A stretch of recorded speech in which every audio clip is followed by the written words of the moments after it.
Bonjour à tous. Aujourd'hui, je vais parler d'un sujet qui est important au sein des sociétés humaines, mais dont les enjeux sont dictés en coulisses par les forces compliquées. Dans les sociétés humaines, il y a ce qui est vu comme étant des divorces, des séparations. Plusieurs personnes, après avoir partagé ce qu'ils appellent l'amour fou, car oui, en astral, l'amour dans cette planète Terre est une folie émotionnelle. Et les entités rigolent à gorge déployée de cette technologie dimensionnelle qu'elles utilisent sur l'humain. Bien évidemment, l'humain ne voit pas ce détail. Il est certain que l'amour dans cette planète vient de son cœur ou de son âme. Donc, les personnes, après leur amour fou, se retrouvent quelque temps plus tard dans une situation de séparation ou de divorce avec en prime des douleurs émotionnelles, de la colère, de la haine, du mépris, de la vengeance, des coups bas pour certains, et pour d'autres encore, les nuits dites heureuses sont devenues sombres avec leurs partenaires. Et dans des cas, il en vient même ce qui est vu comme étant la nuit des longs couteaux, là où la violence physique remplace très fortement le fameux amour fou. Malgré tout cela, l'humain va de nouveau partir à la recherche du grand amour, qui est vu en astral des entités, autrement, et ce qui signifie également la recherche de la grande déception. Car oui, pour les entités, ce que l'humain appelle le grand amour dans la terre et qui court à la recherche de ce grand amour est en fait la recherche de la grande déception. Tout ce que l'humain cherche, peu importe les raisons, finira toujours par décevoir parce que la recherche n'a jamais eu pour but de combler. La recherche a pour but occulte de creuser la propre tombe de celui qui cherche. Il faut le savoir, et c'est pour ça qu'un humain universel ne cherche plus rien. Il sait ce qui se cache derrière. Mais revenons sur les nombreuses séparations et divorces que subit l'humain. Je rappelle ici que le mariage dans cette terre est une aberration, et c'est une folie d'un point de vue universel. J'en ai déjà parlé dans ma chaîne YouTube. Donc revenons sur ce qui est vu comme étant les divorces et les séparations. Vous vous séparez de quoi ou de qui ?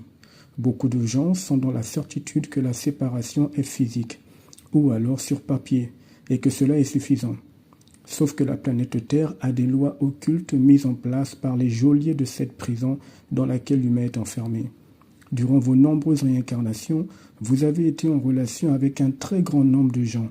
Mais ça, vous l'ignorez parce que votre mémoire est constamment effacée chaque fois que vous mourrez physiquement. Votre âme est formatée, renvoyée sur la terre dans un autre corps, afin d'être encore dans les mêmes souffrances de relations, séparation, divorce. C'est un cercle sans fin. Alors dites-moi, de qui êtes-vous séparé ou divorcé ? Vous avez eu de nombreux chéris et de nombreuses chéries dans chaque réincarnation. Avec laquelle ou lequel de ces chéris vous êtes séparé ou divorcé ? En appliquant les lois qui sont au-dessus des entités ? Entre parenthèses. En fait, l'humain est convaincu que les lois qu'il utilise dans le quotidien sont au-dessus des lois invisibles, des lois des entités. Et donc, l'humain est convaincu qu'un divorce sur papier ou une séparation physique a réellement un impact.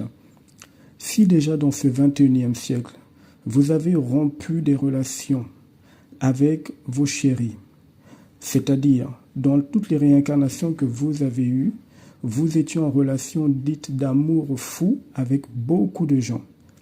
Alors, si déjà, dans ce siècle dans lequel vous êtes actuellement, le 21e siècle, vous avez également eu de nombreuses relations et vous avez rompu, d'après vous, alors imaginez le nombre de personnes que vous avez rencontrées dans vos réincarnations passées avec lesquelles vous étiez également en amour fou. Et bien évidemment, les séparations physiques ont suivi. Vous ne vous êtes jamais séparé d'aucune de ces personnes, selon le réel des lois occultes de cette planète, des lois des entités. Vous êtes encore lié à ces mémoires en question, à ces âmes. En d'autres termes, vous êtes lié à ces gens-là. À partir du moment où vous vous séparez physiquement, mais que dans votre âme résident des souvenirs émotionnels, des douleurs liées à ces séparations, dès que le sujet d'une relation qui, selon vous, est terminée, est abordé, si vous avez la moindre émotion, qu'elle soit d'après vous heureuse ou pleine de douleur, alors il n'y a eu aucune séparation dans les régions astrales. Vous êtes toujours lié à cette mémoire, en d'autres termes à ces gens-là. Et même si physiquement la personne est déjà décédée, cela ne change rien pour les entités. Vous êtes sous l'emprise de ces entités-là à travers les mémoires ou encore les âmes de ces personnes décédées que vous aviez aimées, puisque vous éprouvez des émotions qui vous submergent. Et c'est pour ça qu'il y a des gens qui, lorsqu'ils reçoivent ou lorsqu'ils voient les photos de leurs anciens chéris, ou un vêtement qui a appartenu à leur chéri, un objet, un lieu qu'ils ont fréquenté, eh bien les émotions montent, les larmes sortent. Cela indique que vous êtes lié d'une manière ou d'une autre à cette mémoire, à cette âme. Cette âme ou ces âmes demeurent présentes. Elles vont se nourrir de vos énergies puisque vos émotions les appellent. Et comme ces âmes sont sous la loi du monde de la mort, eh bien elles vont se nourrir de vous sans que vous le sachiez. Une relation avec un individu demeure pour toujours, tant que l'humain n'a pas fait ce qu'il fait. Cette relation demeure au-delà du temps, tant que vous n'avez pas rompu ce lien en tant qu'être souverain universel, en prononçant des paroles de fin de contrat. Tant que vous ne réalisez pas que pour être séparé d'un individu, il faut dominer vos émotions en permanence, en avoir le contrôle absolu.